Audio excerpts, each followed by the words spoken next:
Welcome back. In this half of the episode, we're going to talk about some of the tax implications you need to be aware of. They're really, really important for 2025, and I would say more so in this year than in past years when it comes to the impact on your student loans. The reason that's the case is because federal student loan payments were paused initially for the pandemic in March of 2020. There have been a series of extensions to the time that you have to update your income. So there's a large group of people out there where March of 2020 was the most recent income they had on file, but because they go off past tax returns and tax returns are typically for most people not available for the previous year in March of the following year, March of 2020 means that it's highly likely that the 2018 tax return is the income on file with your servicer. Hopefully, you've experienced a significant increase in income from 2018 to 2025. So it's highly likely that this next time that they update your income, it will lead to a significant increase in payments. We're seeing people go from payments that are currently a couple $100s a month to a couple $1,000s a month. And that wouldn't be something that you just be completely unaware that it's going to occur. Now, the 2025 tax season right now is about filing your 2024 tax return, so the income that you earned last year. As a reminder, adjusted gross income is the term from your tax return that your servicer will use to calculate your payments. And most of the things that you would use to lower your adjusted gross income in terms of opportunities, they ended on December 31st. Things like your 401k contributions, the amount of self-employment taxes that you pay if you are self-employed, the amount that you contribute to your HSA, your FSA, your dependent care FSA. You had to have those dollars in and contributed by December 31st in order for them to count. But there are a couple of opportunities, specifically when it relates to retirement contributions for certain retirement accounts, where you can still lower your taxable income from last year if you make those contributions before April 15th of this year. One of those accounts is a pre-tax IRA. Another, if you're self-employed, would be a SEP IRA. A Roth IRA does not lower your taxable income, so that would not count, although you do still have until April 15th to make a Roth IRA contribution. But really, we're focusing on accounts like an IRA, where let's say, for example, if you make $100,000 of income and you put $5,000 into an IRA, it lowers the income on which you pay taxes by $5,000, thus lowering the amount that they use to calculate your student loan payments. However, before you try to use that tax deduction, a tax deduction is a tool that you use to reduce the income on which you pay taxes, you first have to make sure that you're eligible for the tax deduction. You're looking on screen, you're looking at a series of tax tables for the tax year 2024, and I want to point your attention to a couple of different numbers. The first is what's called an IRA deduction phase out for active participants. And you'll see various income ranges based on your tax filing status: single, married filing jointly, married filing separately, so on and so forth. What I want you to notice is the term active participants. And active participants means, even if you choose not to contribute, that you have access to a retirement plan through your employer, such as a 401k. So if you have access to a 401k at your employer and you earn more than the amounts listed in these tables, then even if you choose to put money into a pre-tax IRA, you cannot deduct that contribution on your tax return. Not only does it negate a big reason that people do pre-tax retirement accounts in the first place, it also means that there's no benefit to putting money into that account if you're doing so with the intent of lowering your student loan payment. So if you're looking on screen, and we'll put this in the show notes as well, if you are considered an active participant, you want to make sure that you're not over these ranges, because if that's the case, there is no benefit from a student loan perspective to making these contributions. I also want to point you on this table to the section that says spousal IRA. And a spousal IRA is a unique concept. Technically, if you have an IRA, you're not able to contribute more than 100% of your income, meaning that even if the IRA contribution limit for the year is $7,000, if you only made $3,000 for the year, you can't contribute $7,000 because it's more than 100% of your income.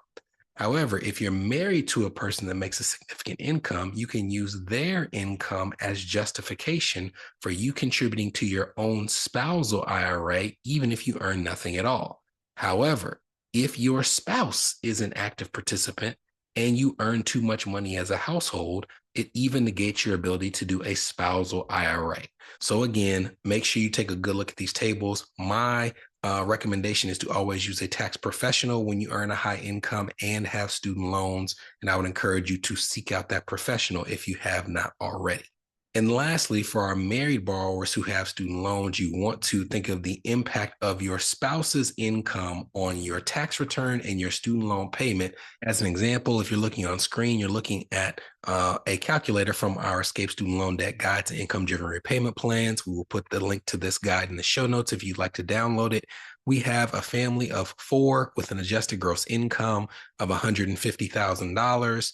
We're going to assume that one person in this relationship has $175,000 of student loans.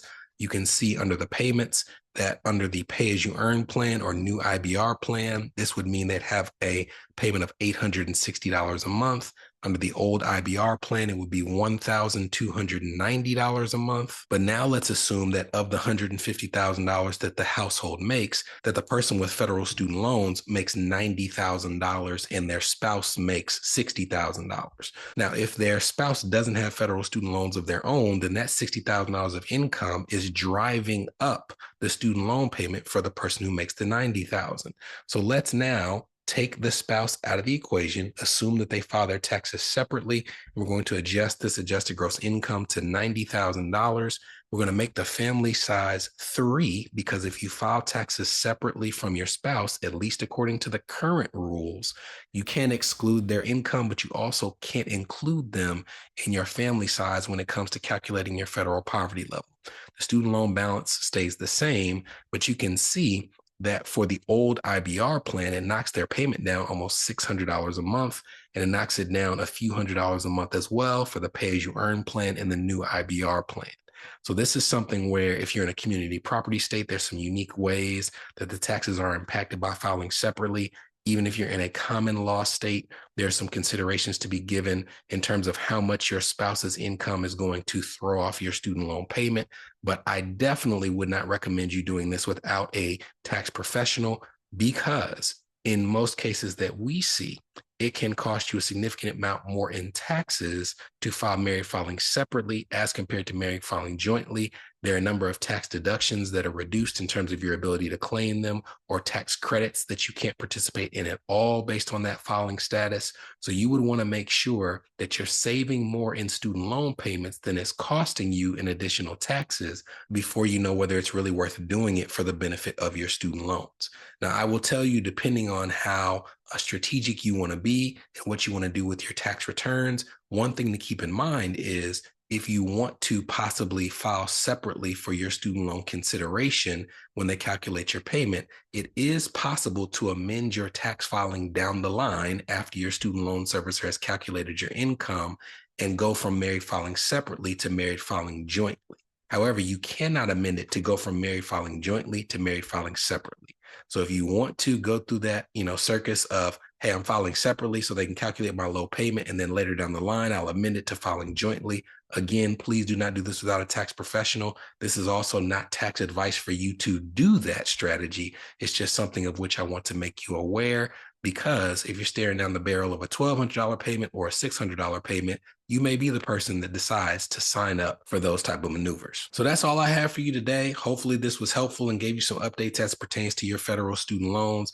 Once again, if you're interested in a complimentary review of your student loans, it would then be de-identified, later put on the podcast, and save you the fee that comes from actually paying for that service as a part of our Escape Student Loan Debt offering. So you can go to escapestudentloandebt.com/review, and we'll start going through those applications. We already have a couple on file for people that we've told about the program. But otherwise, I look forward to seeing you back on our regular schedule 2 weeks from now with more information to have your student loans forgiven, reduced, reorganized, and expedited. See you then.